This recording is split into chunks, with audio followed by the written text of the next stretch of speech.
as the credits roll, first of all, let's put together a huge round of applause for Sarah Barton, director of the film.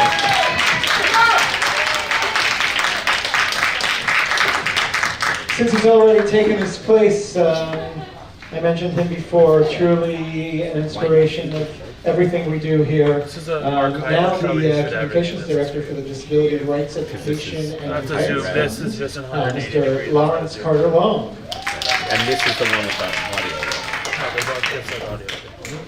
But only one of them's going to the board, isn't it? And since Johnny has also taken his place, this is how we're doing it here now. The man who never changes his shirt. This one also has no mic. Activist, and you'll recognize him from the film, Johnny Crescendo. Yeah. And here we go. Finally, Danny Woodbaum, actor, comedian, activist, and Maysoon Zayid, actor, comedian, activist, and the person with the credit of the most viewed TED Talk in the world ever. And you also have the one that's going to Harlem Garden, the drive.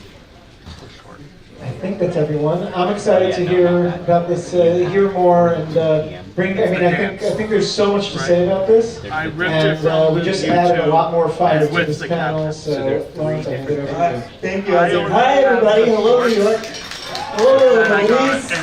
All right, so Sarah, I'm gonna just jump right into this because there's a lot of ground, and I'm all emotional now. Sorry, there are three. I only have one. You know, one of the things that really strikes me about this film, we talked about it a little bit earlier, is that disabled people, right, throughout history, have been pitied, patronized, pushed aside, and I think part of what this film does remarkably well, one of the things it does remarkably well, is it shows what the heck happens when disabled people grow up.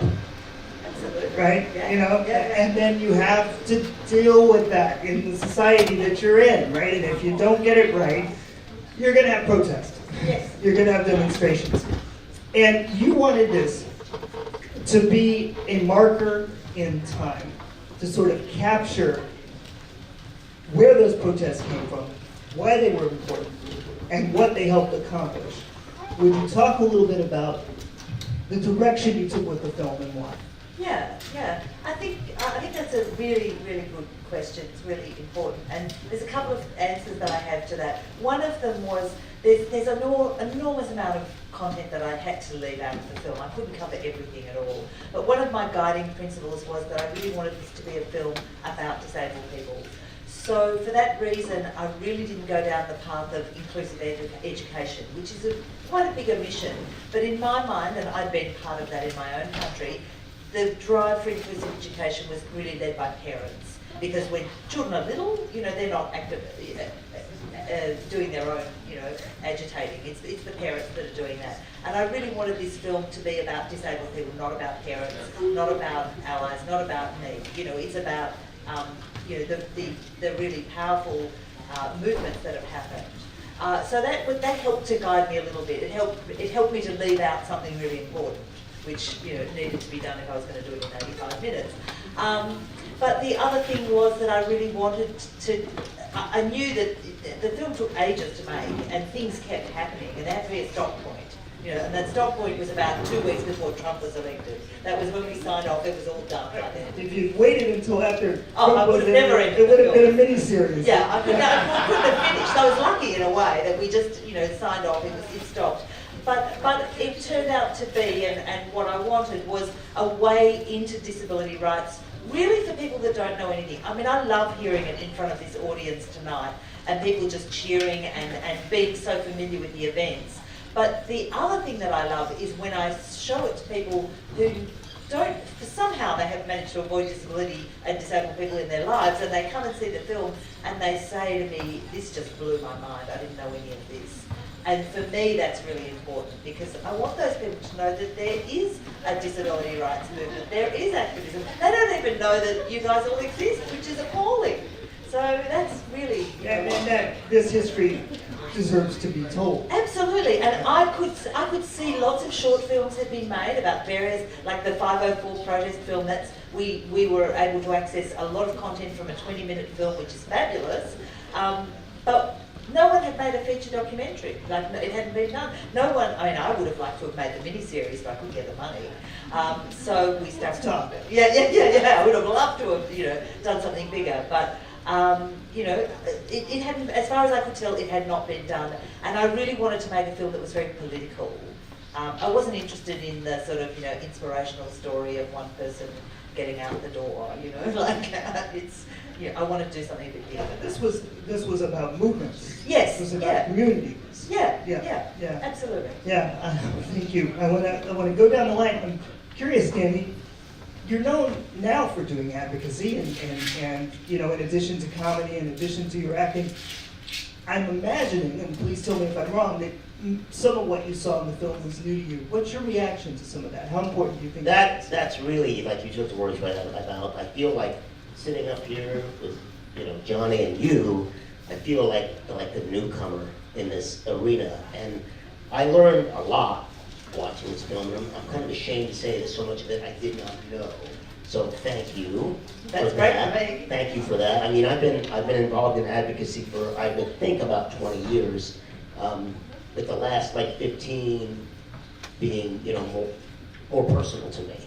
You know, just really trying to put myself out there in that way. One of the things I felt, you know, I did feel pity at one point, because the real disability here is trying to be a variety performer in the 70s. That, the wardrobes alone. that was just painful to watch. And I believe that group should be institutionalized with any other out there. But no, I'm honored to be sitting on this panel with everybody here today, and just the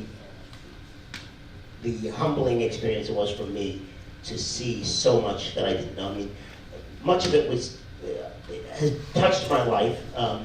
My brother was born with Down syndrome in 1962, and you know, they told my mom he should be institutionalized.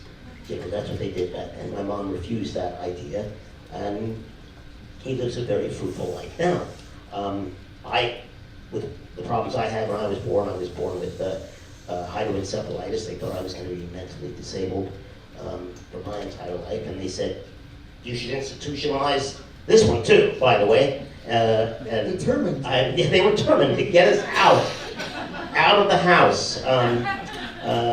So I'm grateful that, you know, my mom, who had studied nursing, had the forethought to think, you know, this is something that shouldn't happen to my two sons.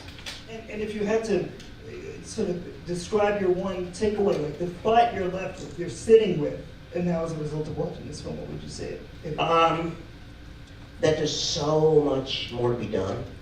And the biggest thing, and I've said this many times, you've heard me say this a lot, that one of the biggest things we can do as a group is to be out in the world, to expose ourselves in society as much as possible, even when we take the risk of not getting back. I mean, I since moving to New York over the last year living here, I got myself a mobility scooter to get around town. It makes things 1,000 times easier for me, and my wife and I decided to take one of those taxis to the Botanical Gardens over in the Bronx.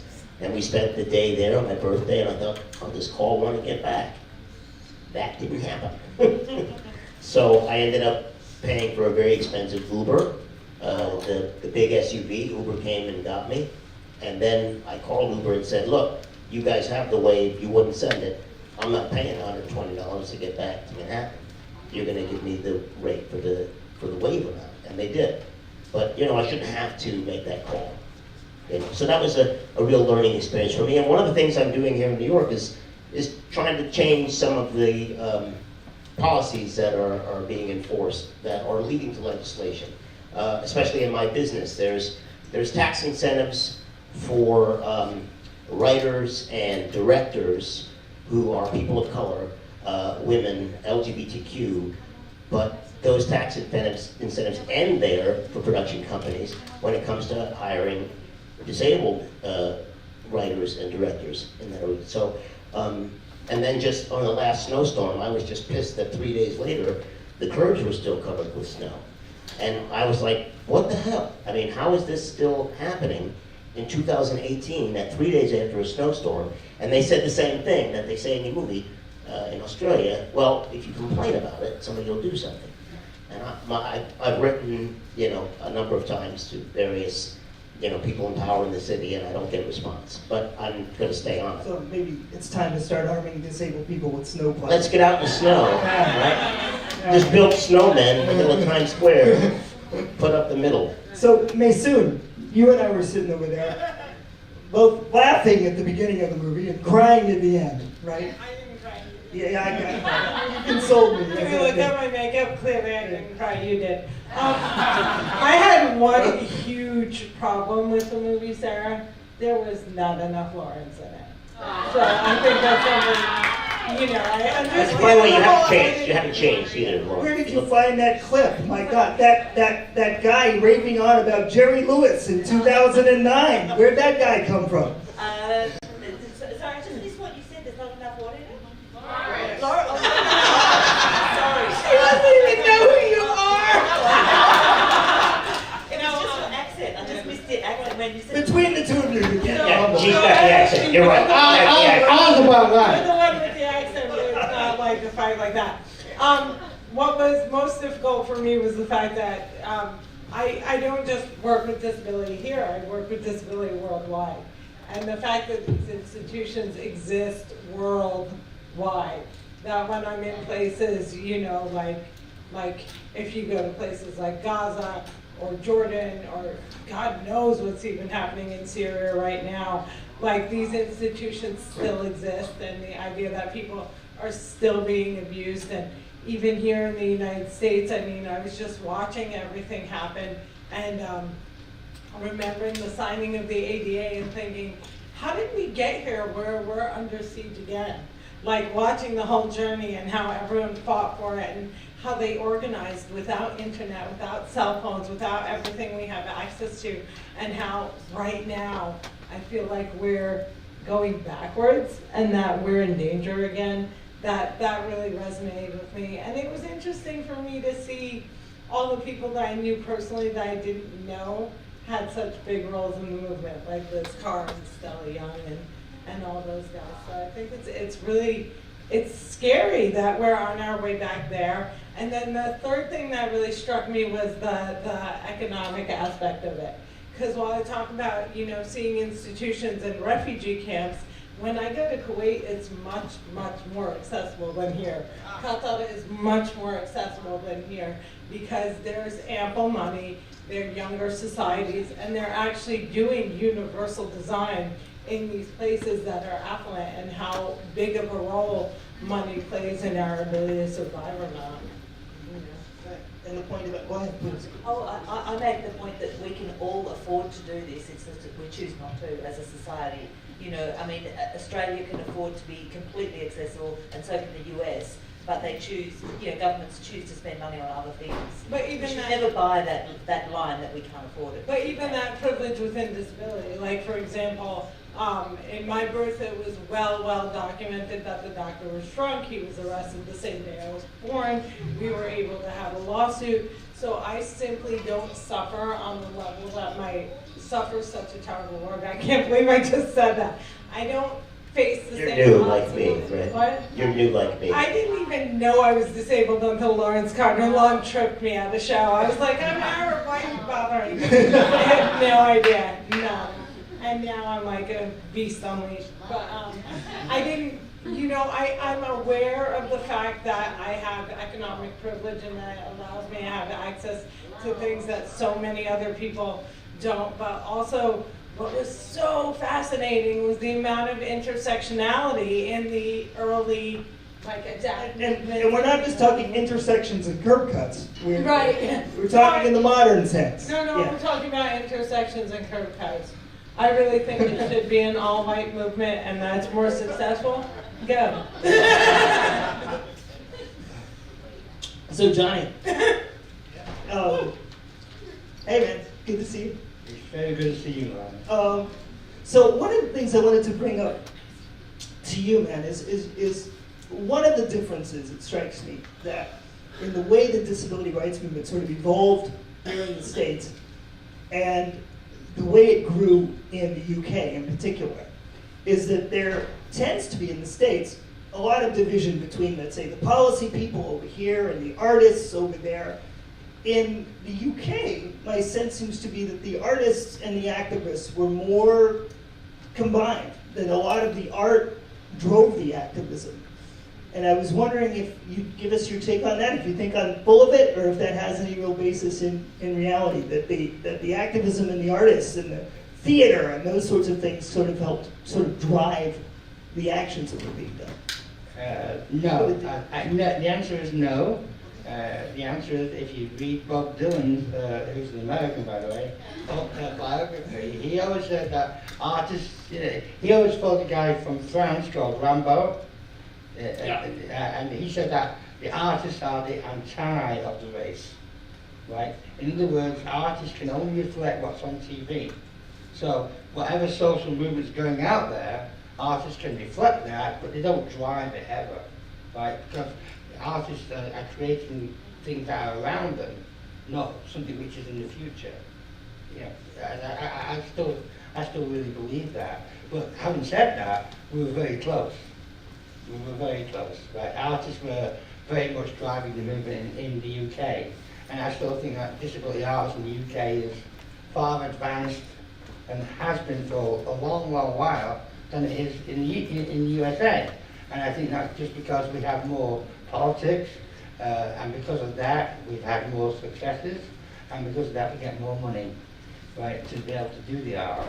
I think Australia is pretty much going that way. I really want to try and by doing things like Disability Pride Philadelphia, seeing Disability Pride New York, Disability Pride New Jersey, right? Get more opportunities for artists to like kind of cut their teeth and become, great artists and in whatever genre that they choose to be. But if you're talking about art and the movement, I think art always reflects what's going on. Yeah, I know one thing that really strikes me about the film is sort of where disabled people are in society, right? It's who gets to be what and who gets to choose. And one of the things is somebody who grew up in the arts in the middle of the country in Indiana, right? Started out doing theater myself, eventually transitioned into doing media and those kinds of things. But I didn't do modern dance till I was 35, and that's because a choreographer saw me walk and said, I can't move like you. I'd like to, let's do something with that, right? And so the question to my mind is who gets to do what, who gets to choose? How do we see ourselves? Do we see ourselves as activists? Do we see ourselves as artists? Do we see ourselves as change makers? And what kind of, that framing of ourselves, that understanding or misunderstanding of ourselves, how does that drive the work that gets done or the work that doesn't get done? Lawrence, that's a very complicated question. I'm a complicated guy. Because it kind of mixes up like your own personal identity with like the politics that are going on. And for me, I've always suppressed my personal identity to focus on what's really going on, and it comes down to like who's being oppressed the most. Now we're not talking here about hierarchy of impairment, but I think the film clearly shows, right, there's some people that are being really fucked over, right, in the beginning of the film, in particular, where babies are being taken away, where people are being raped, right, and all that. So we can talk about our identity, whether I'm an artist or an activist, but actually I think this film explains very clearly, what we should be doing, which is like actually making sure that America, because I'm in America now, I've been here 15 years, that America should be dealing with this shit, right? At the moment, right, there's ADAPT people, tonight, in the snow, in DC, you know this, right? And they're camping out. No hotel room, nowhere to go to a bathroom, camping out because some people in Massachusetts are having electric shock treatment, right, put in their brains because they're disabled people. And somebody said that's what they need, right? Some parent, some person, some doctor is saying that's what this person needs to have done to them. Electric shock treatment. I thought this went out with Jack Nicholson and Once Flew Over the Cuckoo's Nest. So really, I'm sorry, I don't get, if I start to get into my own personal, psyche about me and all that, and am I an artist, I forget to do that stuff.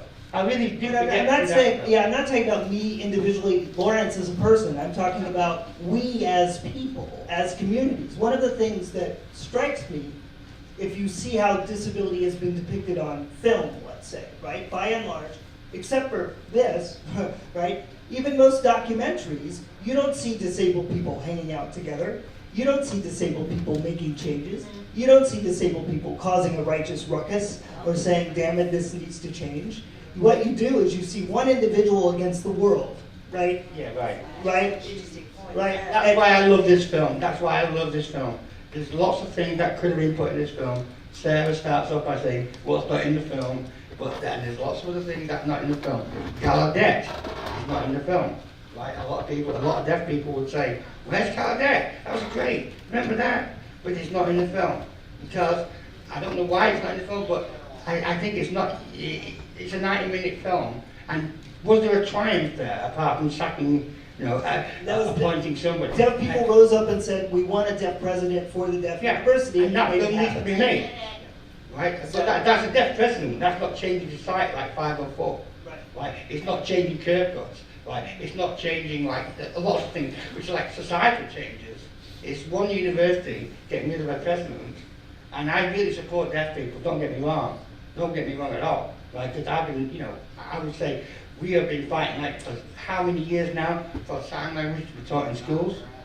Well, let's focus on that rather than like one deaf person somewhere else. Well, it's a deaf university, so I think it was important It was. for deaf people. It is a Absolutely. deaf university. I was just going to say that I feel like that feeds into the message that is at the end of this film, which is nothing, as you've said to me many times, nothing about us without us. And I think that's what that university change is very much about. But we also saw that depicted here, that all the people that are in charge of legislation or making policy, nobody would ever have disability. The board members of that crazy variety show. I don't know what you guys were doing over there in the 70s, but it was. That plugs off. That's what we were doing. I'll tell you. But the board members having no people with Disabilities making decisions. Yeah. Yeah, exactly. So it was. I think that is an important message of the film, and I think when you talk about art moving the sticks, I feel like art, like in film, certainly will find a small area of knowledge about something that's going on in society and then present it to a larger audience, like we see with an example of A Gentleman's Agreement, which is about anti-Semitism. I mean, there were plenty of people in the country at that time that didn't know much about that kind of anti-Semitism. The way it was presented on film had never really been done before.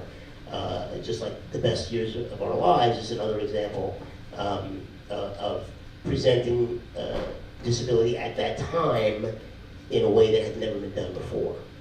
So I feel like it's a back and forth. Like we see something in society, and then as artists we reflect it, but then present it on a larger scale to a larger audience. People can digest it. Yes, Take it exactly. home, decide what they want to do with it. And so I approach advocacy a little bit differently. I don't consider myself an activist. I'm totally not willing to get my face broken. I was like watching people climb up the stairs. I was like, no, not me. Like, there's some of us who are not willing to get our asses kicked, and I'm one of those people. But I'm a multiple minority. So like when I go out, I'm never just representing one thing. So the way that I've always approached it is that I'm an equality junkie. And as an equality junkie, the area that I see least covered by everyone is disability. So I end up pushing the disability angle a lot harder because there aren't voices out there doing that. And for example, I consume a lot of media. I'm sort of obsessed with Chris Cuomo, so I watch him like 18 hours a week. Has the restraining order been lifted? No. Actually, he likes my adoration. Not everyone puts a restraining order. That's just... Yeah, Lawrence. And I agree with it, and I'm over here. That's why I'm getting letters from Chris Cuomo. But I was watching hours and hours and hours of content and actually like counting it out and seeing that we are not getting any coverage in the media even though right now disability rights are under siege. So you have like the rolling back of the ADA, you have the stripping of students' rights by Cruella de Vos, who, by the way, wears a jacket of disabled children's pelts, if you didn't know about that. It is true. This is true. Facts matter. That's not fake news. And you've got the Medicaid work requirement, which is something else that And they go back from Jerry Lewis. I thought she bought them from Jerry Lewis. Yes, she actually inherited it because that's how they do things between those rich people. But that's how I go out, and I just kind of approach everything more from the equality standards. So like freedom of movement is a human rights issue. So when we talk about, you know, accessibility, isn't that freedom of movement? And so I approach everything kind of from that. And when you were talking about the terrible things that happen, one of the things that's so striking to me is the conflict between parents that are non-disabled, because by the way, you can be a parent and disabled. So sometimes when we talk about parents, we talk about like, you're never disabled. But it was interesting that you brought that up, the conflict between parents and people with disabilities or disabled people, and the idea that parents are always doing the right thing. And right now in the United States, you can still sterilize your children, which has completely been banned in the Arab world, yet here you can still do that. And I think, again, I think everyone has their place in it. I think that as a stand-up comedian or as an artist, like right now I'm fighting to get on TV because of course we're not on TV. We're nowhere to be seen. And this is not like a brag. I sell out 1,000-seat theaters. I can't get 3 minutes on a late night talk show as a stand-up comic. Why? Every time they see me, they tell my agents, she's not a comic. They think I'm just a motivational, inspirational person. And I'm one of the nastiest motherfuckers you'll ever meet. I can't understand why. And you know, it comes down to the fact that people with disabilities are just dehumanized, whether we like it or not, no matter what level we get to. And I think that it's interesting that this film showed that I think a lot of people are not exposed to the images that we saw and don't realize how much can be done by people who everyone thinks can do nothing. I'm going to disagree with you about what you said about yourself at one point. You said that you would not get your ass kicked. And I'm going to say that I've seen you get into the fisticuffs in a metaphorical way online on a regular basis. I've seen you throw down face-to-face with A-list celebrities, and I've seen you go after them. So maybe you're not getting physically bashed, but you are getting bashed in other ways. I'm scrappy. Yeah. I also know for a fact what happened when they tried to deny us entry into the W Hotel in Washington, Such D.C. a great random story. It was the 25th anniversary of the ADA, and we were like partying like rock stars. So we went to the W Hotel because it's accessible, but they had shut the accessible entrance, and they wouldn't let me and Lawrence in. It was like in stereo. It was such a bad idea. But then we made it in, and this is proof that I'm not great at activism. We made it in, and I vomited. It had stressed me out so much that I was just like, I thought that was just your revenge. I vomited on David, not on the guy. Anyway. I want to make sure you had some listeners. I don't think I'll be half as amusing, but going back to your... Don't have to vomit. Yeah, well, not yet, not just yet. But going back to your point about why we do the work we do, and I just wanted to maybe just share a bit of insight as to why I decided to make this film and the kind of total lack of representation of disabled people on our TV screens. So I started making films about disability back in 1994. I made a film about sex and disability called Untold Desires, and then I thought I was going to go and just do other stuff, you know. And then my daughter Stella was born in 1999, and so it was like, oh, okay, I now have a daughter with a disability, so what am I going to do about it? You know, what am I going to do? You know, apart from kind of, you know, agitating to get her into mainstream schools and all of that usual day-to-day stuff, but what extra? How's that going to shape my career? And I was asked to go and make this community TV show, No Limits, with Stella Young and all the other George and, you know, all the other fabulous people. And so I went and made that, and the change that tiny little community TV show we made for, you know, like $1.50 an episode, the change that we saw in the people in Melbourne, it was mainly only on in Melbourne, and it was on a TV channel that ostensibly nobody watched. But sort of like community access. Or, community access TV, yeah. Spectrum One, yeah. Yeah, like, so, like, no, well, we believed that nobody watched it, but I remember Stella saying to me, and this just shocked me so much, she said, you know, before I started doing No Limits, she travelled on the train a lot because she couldn't drive, and she said people would come up to me often and say things like, you know, oh, if I were you, I'd just kill myself. And that just shocked me beyond belief.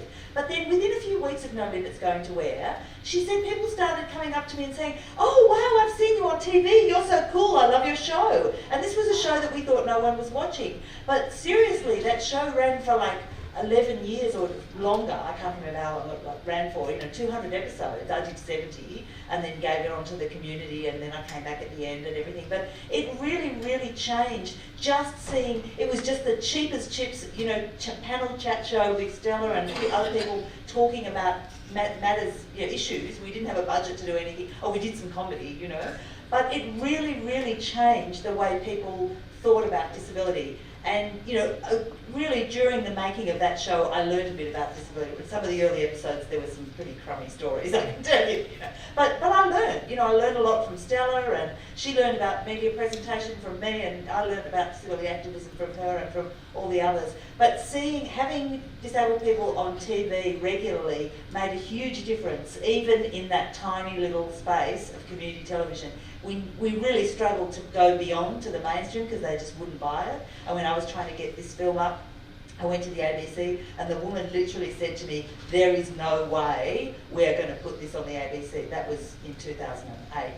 They're going to show it this year, of course. But, you know. Sweet revenge. Yeah, so yeah, I think, so for me, sorry, I digressed a little bit, but when Bruce Bonner-Haiti talked about the ideas behind the National Disability Insurance Scheme, we had a similar situation to you with Stella. So Stella has medical negligence at birth, so we don't have the financial, you know, problems that everybody has. And I asked myself, why can we not have a scheme that works for everybody? But Bruce is an economist, and I'm a filmmaker, so, you know, I wasn't going to tackle, you know, the NDIS. I left that to Bruce. So I made this film instead to try and just really, you know, open people up. So really for me it was like, what can I do? I'm a filmmaker. I'm also a very uninfluential, powerless filmmaker, you know, because I do stuff a lot about disability, but I managed to get this done, and yeah, it was kind of part activism and part art, I think. And we need all components though. We need the economists, we need the government people, we need the artists, because the thing that, even though art is kind of like a whatever, we have seen that anytime we create the art, actually using disabled people, it does implement change. And like, you know, I've seen from my work the number of people who reached out to me who were like terrified about having a disabled child, abusive to their disabled children, not realizing they were abusive until we actually pointed it out to them. They didn't think they were being abusive, which is such an interesting phenomenon. But I've seen people actually change their behavior toward disabled people, and I've seen disabled people feel more confident and more free because they've seen themselves on screen. And I've seen people be damaged by the negative images of disability when we are excluded, when we're not telling our stories, when we're being exploited. So I think that we can actually implement change and change people's behavior by doing art. I think we can. I agree totally, but I think we have to be better artists. And one of the things when I went out for a cigarette was in the Australian bit where they're doing all the on the telephone. And they were artists. They were very famous Australian artists. So those artists were totally out of touch with what was going on because they didn't listen to disabled people. They were listening to, you know, their manager and whatever, saying this would be good for you. This you're going to get on national TV. This was the same on television. Right, and that chicken dance will live forever. Yeah. The chicken dance. Oh yeah, yeah. It goes by the name of Ding Dong. Your responsibility as disabled artists, or artists who have a disability, if you like, right? Your responsibility is to make sure that you're in touch with disabled people and what they're doing. I'm not asking you to go on an adapt demo and lie in the snow like some people have tonight, but I think you're right, yeah. There's a role for everybody in the whole thing, right? There is a role for everybody in the whole thing. And, right? And artists, as we were talking, as you put the question to me, right? Then artists have a role to be as closely in touch with the disabled people who are sleeping in the snow tonight, right? And understand that, right? Like, I love what you've been saying about people around the world. I understand that very much so. Right? We're in a very, very lucky country. We're all very lucky in this country to live in America, which is a prosperous nation, as is America and as is the UK. Some people aren't that lucky, and I do agree with that. But so we need to listen to what we're doing and then reflect that in our art. yeah, absolutely, and that's why festivals like ReelAbilities are important. Isaac, do we have time to get to questions? I want to get some questions from the audience. Thank you for part of this conversation. The answer is C. C. Oh, great, Good question. Hi, everyone. First of all, love the film. Thank you. I learned something as an activist, an advocate, and being new to this. I thank you for that. I wanted to address this art versus individual versus universal, what we're standing for versus the political element, because I think it would be very dangerous to piss on art, because how can you regulate it? I think that actually art is the one place that we have a right for it to be of all qualities, because I think it's so important that we encourage individual expression. I'm a little bit concerned. I think, Johnny, it's wonderful that you're thinking. I think what you're saying is really we have to think bigger than ourselves when you're talking about it's not about you. But I do think we can't discount the power of one individual artist. The people who've seen Maysoon's TED Talk are forever changed in the way they see, I think, cerebral palsy, faith, family, all these... New Jersey. Yeah, exactly. Most of all New Jersey. New Jersey first. But I think that it cannot be discounted as not political enough, or, I'm not saying particularly Maysoon's thing, but I'm just saying art itself, I think, has the right to be of varying qualities, because we all have a right to express at whatever level we are. If we start to, I think, evaluate this art is better than this art, I think that's really problematic, just in terms, especially when it comes to disability identity and expression. I run workshops on beauty and self-esteem, and authenticity is the most important thing. Expressing who we are is the most important thing we can do. So I think it's really important that we understand that the personal can be universal, that art can be universal as well. Anyway, I'm sorry, that was the longest-winded comment in the whole world. But I love you all.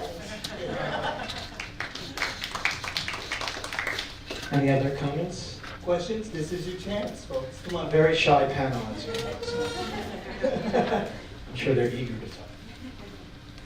Hi, I'm Lydia Farmer from Community College. I'm the president of the Community Coalition for Students with Disabilities Club. I just want to thank you for the film, and I want to thank you, each and every one of you guys, for going up there and showing your authenticity and your hard work. I think it's very important to, that I think all of us in a way kind of suffer from some sort, or not suffer, but quote unquote, I think that it's important to realize who you are, and if you do have something that is holding you back, then I think it's important to just be confident and just express who you are. So thank you for giving me the push to be a little bit more outspoken and express my disability as well. So thank you. Can I just say something? In the film, I think I say I'm a really stupid person, that I didn't really get disability until I was like 30. So if you asked me when I was like 20 to realize who I was, you would find a very different person than the person sitting here right now. So sometimes you have to discover who you are, but also keep an open mind about that, how that might change. That's all. Johnny, have you ever wanted to quit? Do you ever get sick of it? Do you ever burn out on this?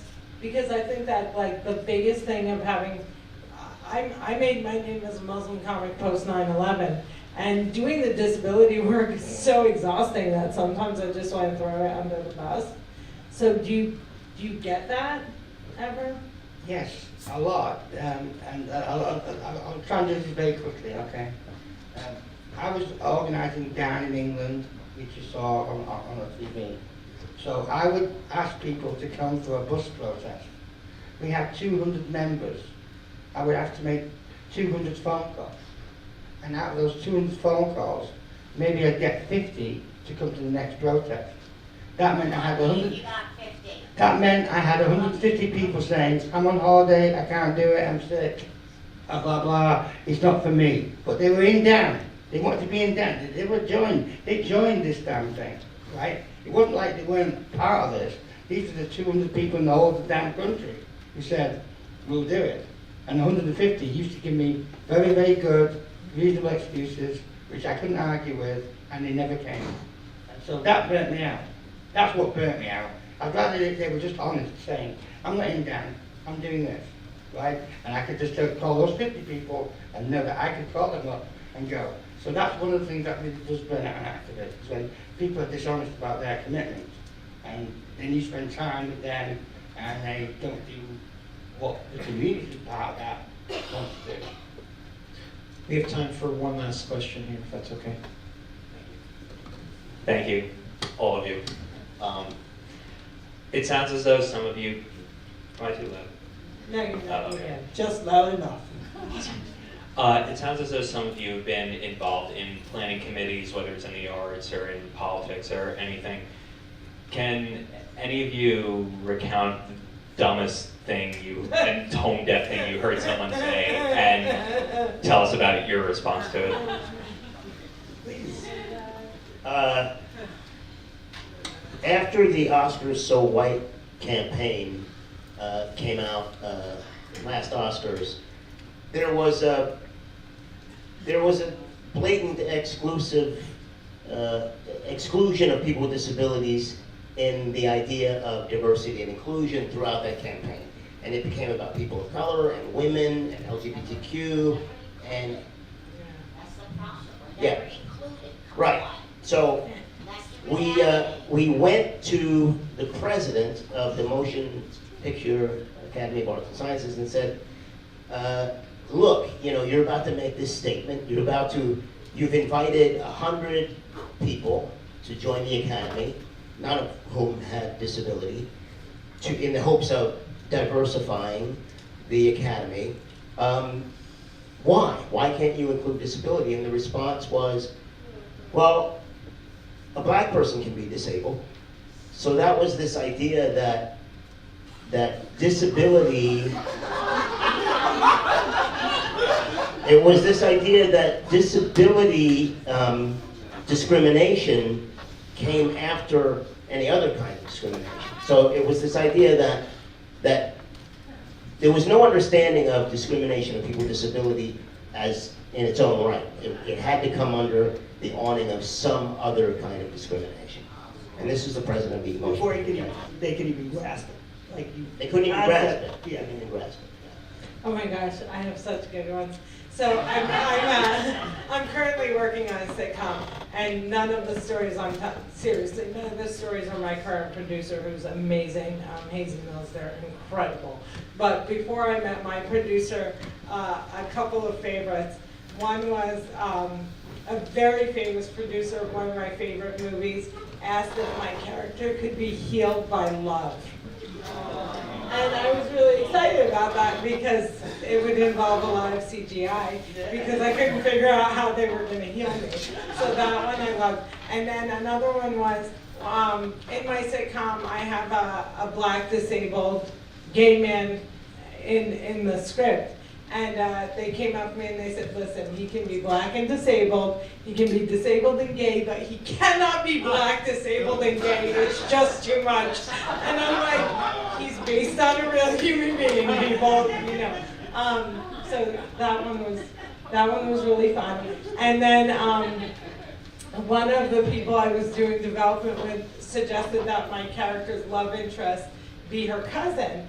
And I've actually done extensive work about cousin love and disability, and I was like, listen, I just talked at the UN about this, I can't have her date her cousin, and she's like, well, don't worry, she can't have kids, so it doesn't matter. So that was fun. Yeah. I have a Jerry Seinfeld story. So, it was you were recording this, right? Okay. Are we battling on stories? No, not at all. You were way ahead of me. I just felt that this was sort of a lighthearted one. So it was my first episode, and I was meeting everybody, and we had a break in rehearsal, and Jerry just casually said to me, is it true that there is a whole community of little people that live together? And I said, not since Oz.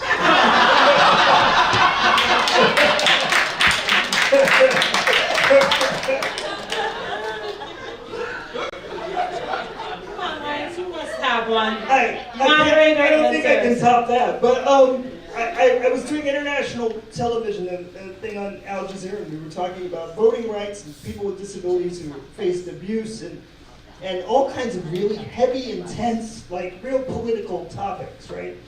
And it was myself and a whole different panel, and at the end of the thing, the host stopped, and I'm expecting, where do we go forward with the policy directives, or some sort of, what should we do in terms of the election, or some sort of intellectual question. And the host turned to me, and her question to me was, how do you put your pants on? Yes. And I was, for about 5 minutes, I was frozen on TV like this. And there were so many options of how I wanted to respond that my head exploded. You should have taken them off and showed him how you put them on. Well, just like this. Yeah, I'm not wearing any pants.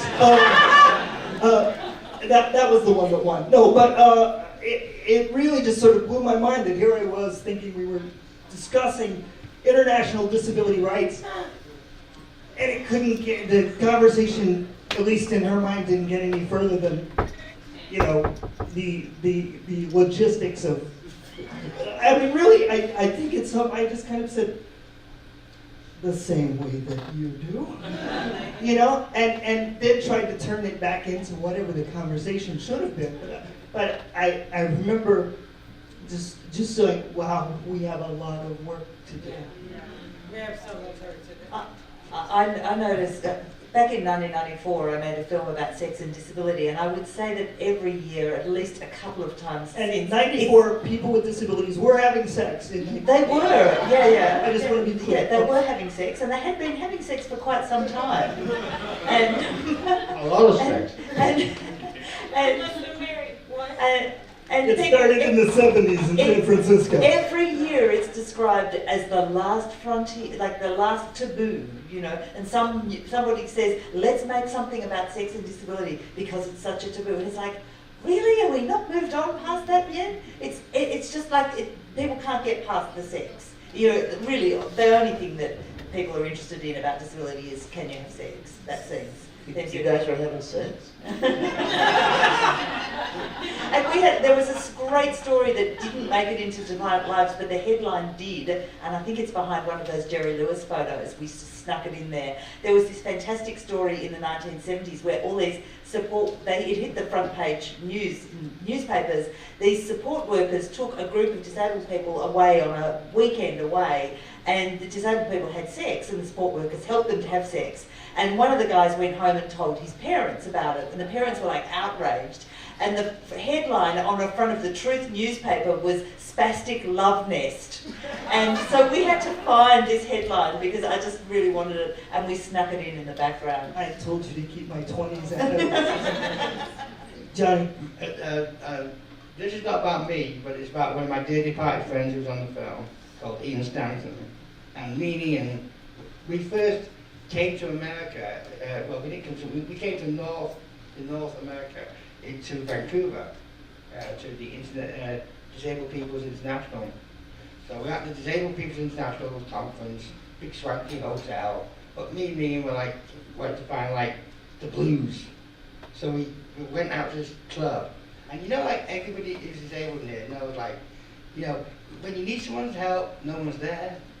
And when you don't need someone's help, everyone's opening the door for you. You know that one? So this is the story. So we're in this blues club, and there's a really good blues player playing. This has got smoke going and everything, right? We're drinking whiskey, we're all getting Everything drunk. you want in a blues club. Yeah, it's great. The guys play piano. It was Memphis Slim. Really good, really somebody I really liked. So really, it's like, it's a pretty sleepy club. So anyway, Ian goes, and Ian has no legs. He has tuberculosis, got no legs. So, Ian goes off to the toilet to have a pee.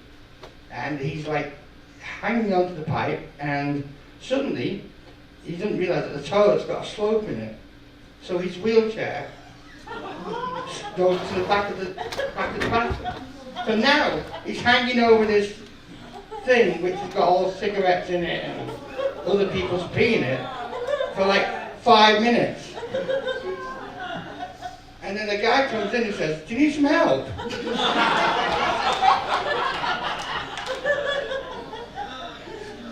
Lawrence, any last words? Last words. Before security kicks us out of Last there. words. I do want to talk just a little bit because I think it is a political moment. It's a political film, and it talks about the art of protest. You know, just last summer, you talked about ADAPT, Alan, that people with disabilities, at least for a little while, saved Medicaid for the rest of us. Yes.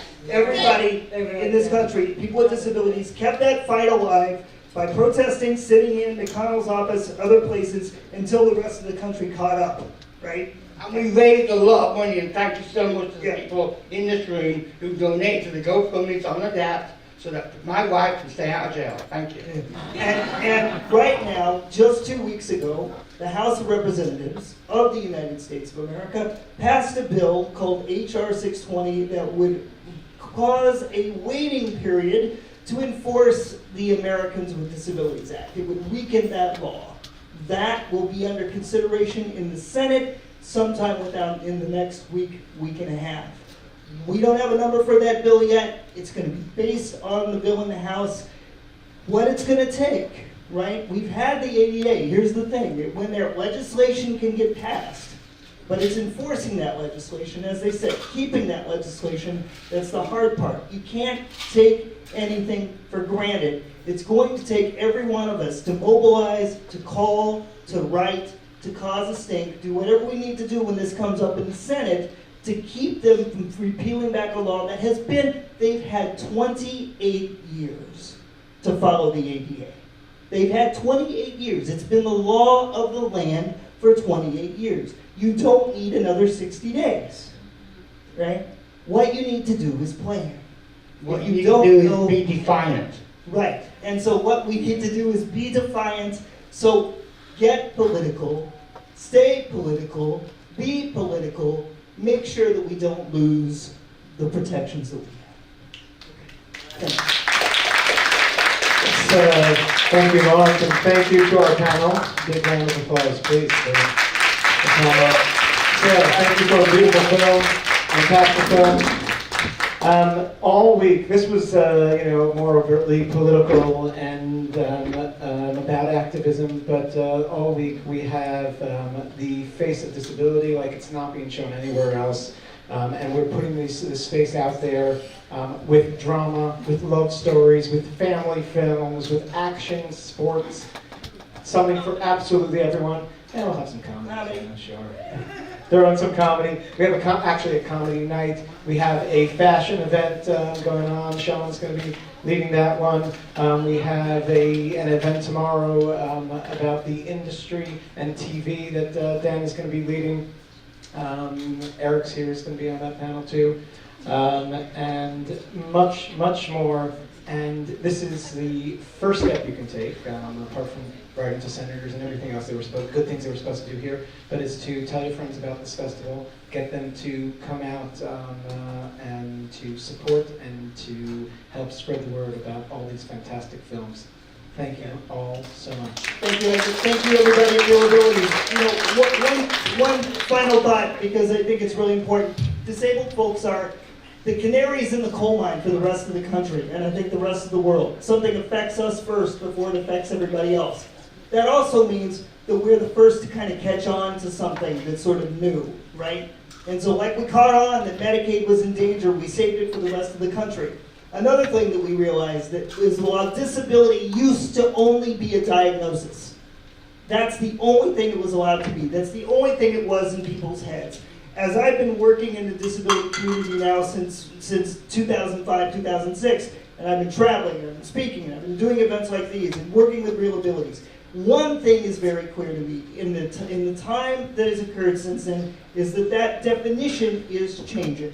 People may not know the medical model, they may not know the social model, but they do know this. If you say, what is disability to you, you're just as likely today, depending on who you're speaking to not only hear the word diagnosis, but you're also going to hear words like community.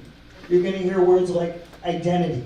If you're in Washington, D.C., you're damn sure going to hear words like constituency. What this means is that people know they can't take us for granted, and when they do, there's going to be hell to pay.